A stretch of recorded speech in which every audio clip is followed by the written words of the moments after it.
प्रकृति जो ब्रह्मांड को चलाती है, वही प्रकृति हमारे भीतर भी स्पंदित हो रही है। महर्षि चरक ने चरक संहिता में एक बहुत ही गूढ़ बात कही है। पुरुषोयम लोक संयतः, अर्थात जो कुछ इस ब्रह्मांड में है वही इस मानव शरीर में है। जब ब्रह्मांड में ऋतुएं बदलती हैं तो हमारे भीतर का रसायन भी बदलता है। इस समय हम ग्रीष्म ऋतु के चरम पर हैं। आयुर्वेद के महान ग्रंथ अष्टांग हृदय में महर्षि वाग्भट बताते हैं कि ग्रीष्म ऋतु में सूर्य की किरणें अत्यंत तीक्ष्ण हो जाती हैं। सूर्य पृथ्वी के जलीय अंश को सोखने लगता है और यही प्रक्रिया हमारे शरीर के भीतर भी घटित होती है।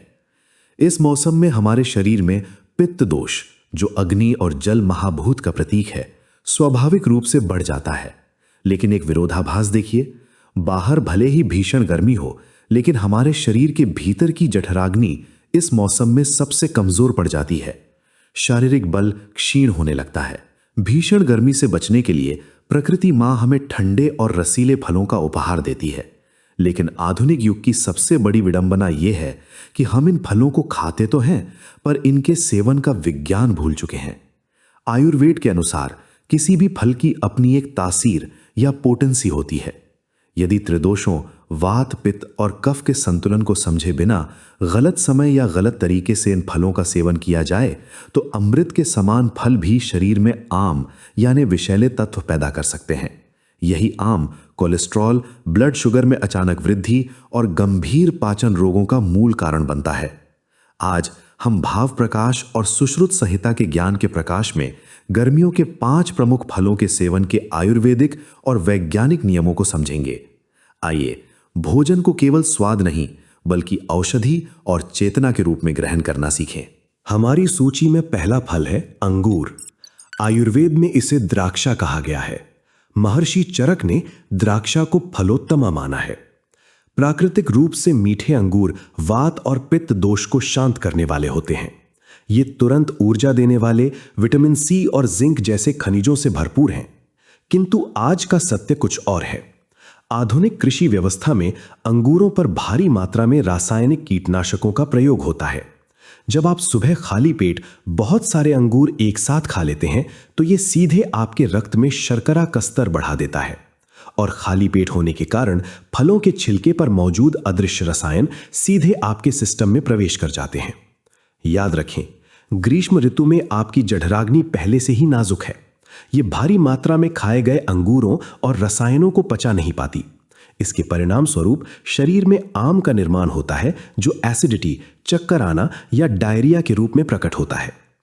आयुर्वेदिक नियम: संयम ही कुंजी है। अंगूरों को हमेशा नमक और हल्दी के पानी से अच्छी तरह धोएं। इन्हें कभी भी दिन के पहले आहार, फर्स्ट मील के रूप में खाली पेट ना लें। एक बार में केवल 5 से 10 अंगूर ही खाएं और दिन में 2 से 3 बार इसका सेवन करें। यह आपकी अग्नि को बुझाएगा नहीं बल्कि पोषण देगा। दूसरा फल है फलों का राजा आम। पका हुआ मीठा आम वात दोष का शमन करता है। यह बलवर्धक है। ओजस यानी शरीर की रोग प्रतिरोधक क्षमता की अंतिम धातु को बढ़ाता है। लेकिन आम की तासीर स्वाभाविक रूप से उष्ण वीर्य वाली होती है। जब आप स्वाद के वशीभूत होकर एक साथ कई आम खा लेते हैं या बाजार में मिलने वाले गाढ़े मैंगो जूस का अत्यधिक सेवन करते हैं तो यह आपके शरीर में पित्त दोष को भयंकर रूप से भड़का देता है। शरीर के भीतर अग्नि तत्व का यह अचानक उछाल त्वचा पर लाल दाने, भयंकर एसिडिटी और पेट खराब होने का कारण बनता है। आयुर्वेदिक नियम: आम के उष्ण यानी गर्म गुण को बेअसर करना अत्यंत आवश्यक है। प्राचीन काल से ही हमारे घरों में आम को खाने से पहले पानी में डुबोकर रखने की परंपरा रही है। यह कोई अंधविश्वास नहीं बल्कि शुद्ध विज्ञान है। आम को कम से कम 8 घंटे तक पानी में भिगोकर रखें। यह प्रक्रिया आम के भीतर मौजूद अतिरिक्त फाइटिक एसिड और गर्मी पैदा करने वाले थर्मोजेनिक यौगिकों को बाहर निकाल देती है। एक दिन में एक छोटा आम यानी लगभग 100 ग्राम या बड़े आम का आधा हिस्सा ही खाएं और इसे भी खाली पेट खाने से बचें। तीसरा फल जो ग्रीष्म ऋतु में संजीवनी के समान है वो है तरबूज। तरबूज शरीर में खोए हुए जल तत्व की तुरंत भरपाई करता है। आयुर्वेद के अनुसार ये शीत है लेकिन साथ ही ये पचने में गुरु भी। यहाँ सबसे बड़ा खतरा तब पैदा होता है जब आप बाजार से ऐसा तरबूज लाते हैं जो घंटों चिलचिलाती धूप में रखा था। धूप में तपा हुआ तरबूज खाने से शरीर के तापमान और फल के तापमान में जो अचानक टकराव होता है, वो महर्षि सुश्रुत के अनुसार शरीर में पित्त वात का भयंकर असंतुलन पैदा करता है। ये असंतुलन हीट स्ट्रोक या हैजा जैसी स्थितियां उत्पन्न कर सकता है। दूसरी सबसे बड़ी भूल है विरुद्ध आहार। कटे हुए फलों को फ्रिज में रखकर खाना आयुर्वेद में विष के समान माना गया है। तरबूज कटने के महज 20 मिनट बाद ही उसमें हानिकारक बैक्टीरिया पनपने लगते हैं। जो फल जीवनदायी था वो रेफ्रिजरेटर में रखा रहकर विषाक्त हो जाता है। आयुर्वेदिक नियम: तरबूज को घर लाते ही उसे बिना काटे एक बाल्टी में पानी में डुबो कर रख दें। जब उसका तापमान सामान्य हो जाए तभी उसे काटें। कटने के बाद उसे तुरंत खा लें। फ्रिज में रखे कटे हुए तरबूज का सेवन कभी ना करें। और हाँ, चूंकि इसमें प्राकृतिक ग्लूकोज की मात्रा अधिक है, मधुमेह के रोगियों को इसे केवल स्वाद के लिए बहुत ही सीमित मात्रा में लेना चाहिए, पेट भरने के लिए नहीं। हमारी सूची में चौथा है टमाटर, रक्त भला। वनस्पति विज्ञान के अनुसार ये एक फल है जिसे हम गर्मियों के सलाद में खूब खाते हैं। टमाटर स्वभाव से अम्ल यानी खट्टा और उष्ण यानी गर्म होता है। ये स्वाभाविक रूप से पित्त को बढ़ाने वाला है। जब आप ठेले पर धूप में रखे हुए गर्मी से तपते हुए टमाटरों को सलाद के रूप में कच्चा खाते हैं, विशेषकर उनके बीजों के साथ, तो ये आपके पेट की परत को बुरी तरह झुलसा देता है।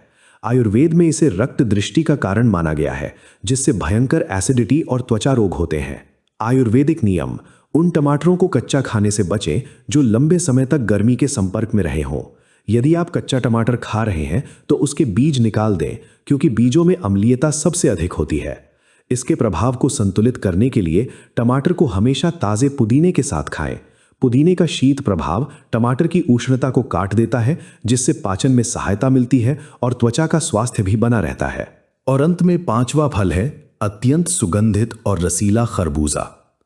खरबूजा शरीर को गहराई से हाइड्रेट करता है, लेकिन क्या आप जानते हैं कि इसका गलत तरीके से सेवन गर्मियों में अचानक आने वाले बुखार यानी ज्वरा का एक बहुत बड़ा कारण है। जब धूप में गर्म हुआ खरबूजा खाली पेट खा लिया जाता है तो ये शरीर के कोर तापमान को अप्राकृतिक रूप से तेजी से बढ़ा देता है। ये स्थिति पित्त को पूरी तरह से दूषित कर देती है। आयुर्वेदिक नियम: आम की तरह खरबूजे को भी थर्मल बैलेंसिंग की आवश्यकता है। खाने से 3 से 4 घंटे पहले साबुत खरबूजे को पानी में डुबोकर रखें। यदि आप इसे खाली पेट खा रहे हैं तो मात्रा बहुत ही कम रखें। सर्वश्रेष्ठ पाचन और आम को बनने से रोकने के लिए अनाज वाले भोजन के लगभग 1 घंटे बाद इसका सेवन करना सबसे सुरक्षित माना गया है। ग्रीष्म ऋतु के ये फल केवल भोजन नहीं, ये प्रकृति की औषधियां हैं जो हमें बाहरी गर्मी से बचाने के लिए रची गई हैं। लेकिन किसी भी औषधि का लाभ तभी मिलता है जब उसे सही विधि, सही समय और सही मात्रा में ग्रहण किया जाए। फलों को भिगोकर उनकी गर्मी निकालना, बासी कटे हुए फलों से बचना और अपनी जठराग्नि का सम्मान करना, यही आयुर्वेद का ऋतुचर्या है। शारीरिक स्वास्थ्य और मानसिक शांति दोनों आपस में गहराई से जुड़े हैं। जब आपका पाचन तंत्र शांत और शुद्ध होता है, तब आपका मन भी शांत होता है। पेट में बनने वाला आम केवल शरीर को भारी नहीं करता, वो हमारी चेतना को भी धुंधला देता है। इसलिए आज से जब भी आप कुछ ग्रहण करें तो एक क्षण रुकें, स्वयं से पूछें, क्या मैं इसे केवल अपनी जीभ के स्वाद के लिए खा रहा हूं या अपनी आत्मा और शरीर के पोषण के लिए? अन्न ही हमारे मन का निर्माण करता है। अगर ये ज्ञान आपके भीतर उतरा है, अगर आयुर्वेद की ये गहराई आपको अपने जड़ों से जोड़ती है, तो इस विचार को केवल अपने तक ही सीमित ना रखें, इसे अपने परिवार और मित्रों के साथ साझा करें। हमारी इस यात्रा में शामिल होने के लिए सोल शक्ति को सब्सक्राइब करें और इस सजग जीवन का हिस्सा बने। हमेशा याद रखें महर्षि चरक का वो अमर संदेश, हिताहितम सुखम दुखम आयुस्तस्य हिताहितम मानम च तच्च यत्रोक्तम आयुर्वेदः स उच्यते। अर्थात वो विज्ञान जो ये बताता है कि जीवन के लिए क्या हितकारी है और क्या अहितकारी, जिससे सुख और दुख का ज्ञान होता है, वही आयुर्वेद है। एक और प्राचीन उपनिषद का सूत्र जीवन में उतार लें, आहार शुद्धौ सत्व शुद्धे। अर्थात जब आहार शुद्ध होता है तभी हमारा मन, हमारी चेतना और हमारी आत्मा शुद्ध होती है। स्वस्थ रहें, सजग रहें, आत्मा की शक्ति को जगाते रहें। प्रणाम।